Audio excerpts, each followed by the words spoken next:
untuk Lebaran kamu dapat yang THR. sudah mengambil hak aku. Lebaran Kena tipu. nikmatin. Awalnya aku dapat inbox dari akun temen aku yang namanya Kang Prabu. Tapi sebenarnya ini akun dan foto profilnya itu teman aku. Singkat cerita, aku dimintain nomor WhatsApp sama dia. Tanpa rasa curiga sedikit pun aku percaya dan aku kasih nomor WA ke dia. Kemudian setelah lewat WhatsApp, dia bilang kalau dia itu lagi di tempat pengiriman uang dan itu tempatnya ada di Saudi. Aku sedikit kaget, kok ada di Saudi dia tiba-tiba? Sebenarnya kan dia bukan di Saudi. Namun kalau ingat masa dulu sebelum dia di tempat kerja yang sekarang, sebenarnya Kang Agus juga ada di Saudi. Rasa curigaku hilang. Dia meyakinkan aku dengan video callan. Tapi entahlah, perasaan aku waktu video callan kelihatan muka Kang Agus. Dan baru sebentar langsung ngeblur, ngeleng gitu. Jadi aku percaya kalau itu bukan tipu-tipu. Aku percaya kalau itu karena sinyal. Kata dianya sinyal di sini kurang bagus. Dia cerita Kang Agus itu mau kirim uang ke teman dia, temen yang dulu. Tapi temennya itu nomornya nggak aktif. Menurut Kang Agus, dia itu di tempat pengiriman uang sekarang dan dia harus pergi karena ada acara gitu. Dia harus menghadiri pertemuan para TKI.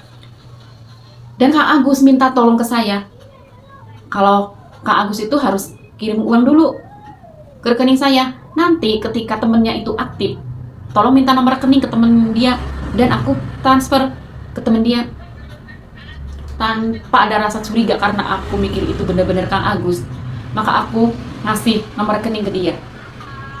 Gak lama kemudian, dia pun ngirim bukti TF dari Saudi dengan jumlah 9,5 juta. Dia bilang nanti uang yang dikirim ke teman dia hanya 9 juta, yang 500 untuk AIS. Aku belum curiga.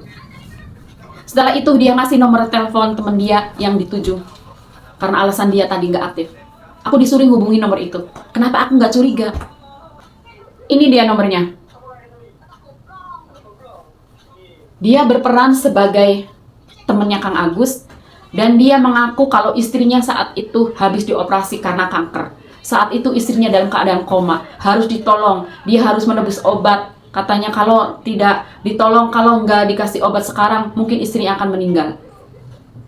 Yang menamakan Kang Agus juga bilang, Ais, bagaimana tolong dong, tolong teman aku. Bagaimana kalau istrinya sampai nggak ketolong, nanti saya nggak enak. Karena aku mikir itu benar-benar Kang Agus dan aku mikir kalau bukti transferan itu benar. Kata dia, kalau kirim duit dari Saudi itu nunggu waktu 6 jam baru bisa masuk. Sedangkan temennya itu butuh uang sekarang. Jadi Kang Agus bilang, aku harus minjemin dulu, aku nalangin dulu. Entahlah, mungkin ini kebodohanku atau mungkin ini sudah jalannya. Aku nggak banyak berpikir.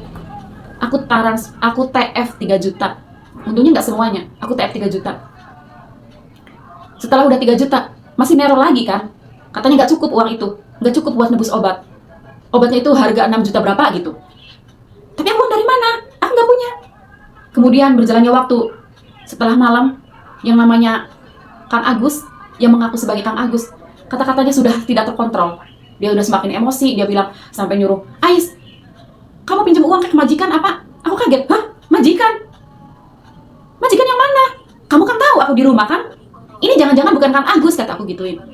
Kata dia, ya enggak, kamunya tuh, saya kan lagi dalam keadaan panik, saya kan mikirin istri teman saya, kata dianya. Kalau kamu nggak pinjem ke majikan, ya kamu gadein gelang kayak, kamu gadein kalung. Aku bilang gini, hei, kamu nyuruh-nyuruh saya ngegadein. Setua ini, saya belum pernah gadein apa-apa. Saya belum pernah datang ke pegadaian, nggak ada pengalaman ke tempat gadaian, nggak ada pengalaman gadein apa-apa, aku belum pernah. Kamu seenaknya nyuruh-nyuruh saya suruh ngegadein, nggak jelas, katakunya gitu. Baru dari situ aku mulai curiga, ini sebenarnya Kang Agus apa bukan? Dia kata-katanya sudah mulai agak keras gitu ya. Aku chat teman aku yang kenal juga dengan Kang Agus, Kang Sarna, New Babe. Dia juga satu kampung dengan Kang Agus, teman sekolah kita juga. Aku chat Kang Sarna, aku cerita, singkat cerita, Kang Sarna baru bilang, Ais, sepertinya kamu kena tipu. Spontan dari kata-kata Kang Sarna itu, sekujur tubuhku langsung merinding. Masa sih Kang? Ya Allah, kata aku, bener ya, mungkin aku kena tipu. kasarnya, coba dulu Ais, kamu tanyakan dulu ke teman yang lain, ini bener Agus apa enggak. Tapi kalau akunnya memang ini, memang akun Agus, dan foto profilnya memang Agus. Seingat aku kemarin sebelum kejadian ini, 2 hari yang lalu, aku sempet DM-an sama Kang Agus, tapi namanya beda, namanya Mamas Garang. Kalau yang ini Kang Prabu, tapi foto profilnya waktu itu sama, Kang Prabu sama Mamas Garang. Kalau yang dipakai sama Kang Agus itu Mamas Garang.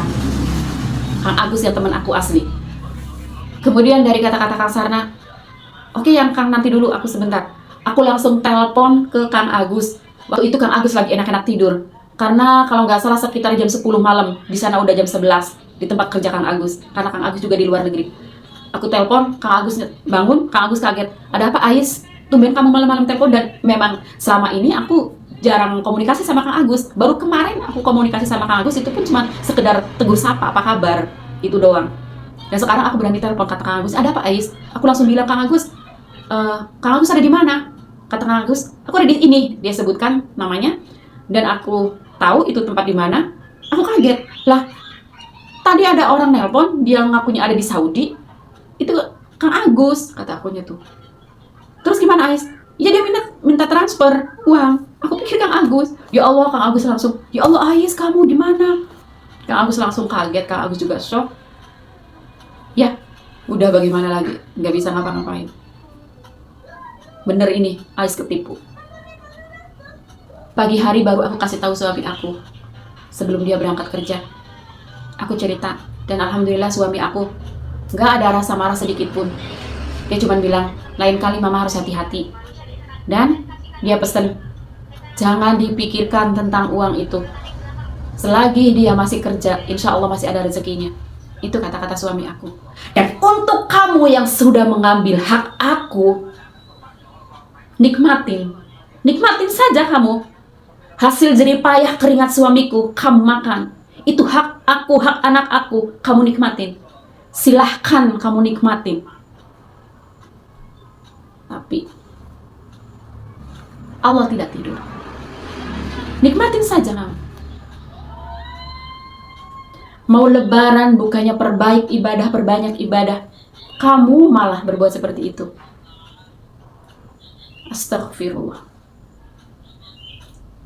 Bunda Panda, aku berharap cukup aku yang ngalamin seperti ini. Jangan sampai ada kejadian yang seperti ini. Uang 3 juta itu mungkin bagi orang yang banyak duitnya, ini duit kecil.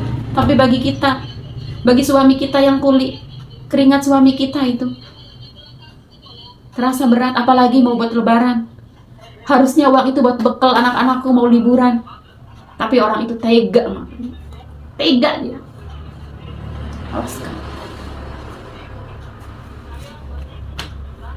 Terima kasih Bunda Panda. Tetap semangat. Sebentar lagi lebaran. Jangan lupa bahagia.